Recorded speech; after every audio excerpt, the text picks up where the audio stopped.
গোলকগঞ্জৰ বিৰাটনগৰ চাৰিআলিত দুদিনীয়া কাৰ্যসূচীয়ে পোষণা আৰু ভোগালী বিহু উদযাপন। সৌদ অসম গৰিয়া মৰিয়া দেশী জাতীয় পৰিষদৰ কেন্দ্ৰীয় সমিতিৰ উদ্যোগত আৰু ধুবুৰী জিলা সমিতিৰ সহযোগত এই পোষণা আৰু ভোগালী বিহু উদযাপন। পশ্চিম অসমৰ দেশী জনগোষ্ঠীয়ে ভোগালী বিহুক পোষণা বুলি কয়। আজি প্ৰথম দিনৰ কাৰ্যসূচী মতে পোষণা আৰু ভোগালী বিহুৰ পতাকা উত্তোলন কৰে উদযাপন সমিতিৰ সভাপতি ছফিউৰ ৰহমানে। শ্বহীদ তৰ্পণ কৰে পোষণা আৰু ভোগালী বিহু উদযাপন সমিতিৰ সাধাৰণ সম্পাদক ছফিউল হকে। গছ ৰোপণ কৰে সৌদ অসম গৰিয়া মৰিয়া দেশী জাতীয় পৰিষদৰ ধুবুৰী জিলা সমিতিৰ সভাপতি আফজালুৰ ৰহমানে। ইয়াৰ পিছতে পৰম্পৰাগত লঘু আহাৰেৰে আমন্ত্ৰিত অতিথিসকলক আপ্যায়ন কৰা হয়। দ্বিতীয় দিনাৰ কাৰ্যসূচী মতে কাইলৈ গৰিয়া মৰিয়া দেশী জাতীয় পৰিষদৰ সমূহ জিলা আৰু আঞ্চলিক সমিতিৰ সভাপতি সাধাৰণ সম্পাদকসকলক সম্বৰ্ধনা জ্ঞাপন কৰা হ'ব। তাৰ পিছতে সমূহীয়া আঠকালাই বিতৰণ, দেশী জনগোষ্ঠীৰ কলা কৃষ্টি প্ৰদৰ্শন, পিঠাপনা বিতৰণ, দেশী জনগোষ্ঠীয় নৃত্য গীত প্ৰদৰ্শন আৰু দুপৰীয়া 1 বজাত সমূহীয়া প্ৰীতিভোজ আৰু গৰিয়া মৰিয়া দেশী জাতীয় পৰিষদৰ তৰফৰ পৰা সমল ব্যক্তিসকলক সম্বৰ্ধনা জ্ঞাপন কৰা হ'ব। বিয়লি 4 বজাত মুকলি সভা, সন্ধিয়া 6 বজাত সাংস্কৃতিক সন্ধিয়াৰ মুখ্য আকৰ্ষণ কুশল কাশ্যপ আৰু ৰাছিদা চৰকাৰ। Bureau report, Arunodoi Assam.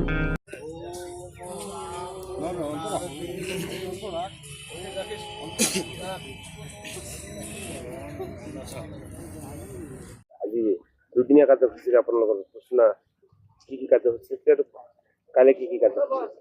চাওক, আপোনালোকে জানে যে দেশী জনগোষ্ঠীৰ মূল উৎসৱ পুষনা। এই পুষনা আমি পালন কৰিছোঁ দুদিনীয়া কাৰ্যসূচীৰে এই বিৰাটনগৰ চাৰিআলিত। আজি প্ৰথম দিনা আৰু প্ৰথম দিনৰ কাৰ্যসূচী পতাকা উত্তোলনকে ধৰি গছপুলি ৰোপণকে ধৰি বিভিন্ন কাৰ্যসূচীৰ মাজতে আজি দিন পাৰ হ'ব। আৰু অহাকালি আমাৰ সমূহ দেশী ৰাইজ একলগ হৈ সবেই একেলগে এসাঁজ খাম।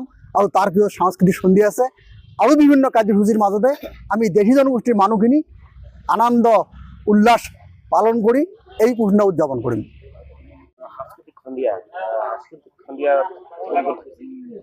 কালি আমাৰ পুষনা উৎসৱৰ সাংস্কৃতিক সন্ধিয়াত আমাৰ মুখ্য আকৰ্ষণ হ'ব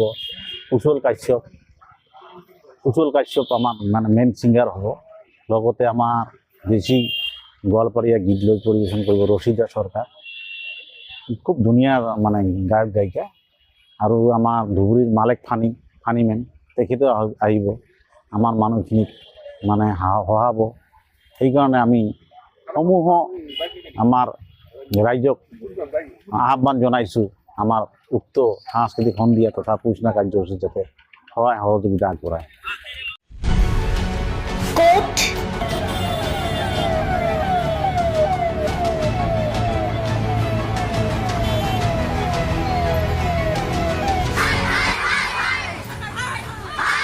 কিয়, কেনেকৈ?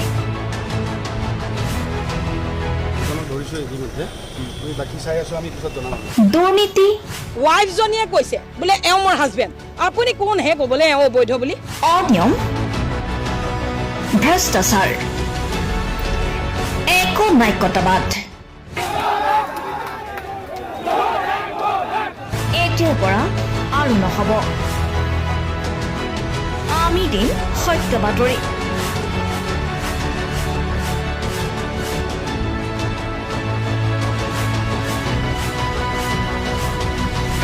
নিজকে সংস্থাপিত কৰাৰ বাবে শুদ্ধ ৰূপত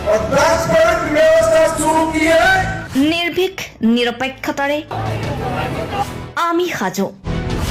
অসমৰ উন্নয়নমূলক যাত্ৰাই আজি এক নতুন দিগন্ত ভৰি দিছে। অসমৰ ৰাইজৰ পৰা আমি সদায় আশীৰ্বাদ বিচাৰোঁ। আমি এনেকৈ যাতে আমাৰ জননী জন্মভূমিক সেৱা কৰি যাব বিচাৰোঁ। অৰুণোদয় অসম, নিৰ্ভীক নিৰপেক্ষ।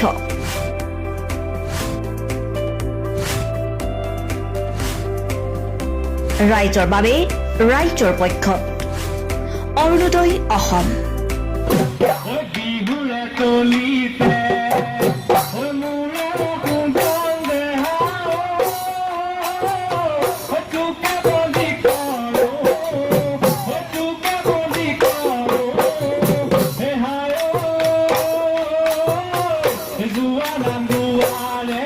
Zuwa নাম গুৱাৰে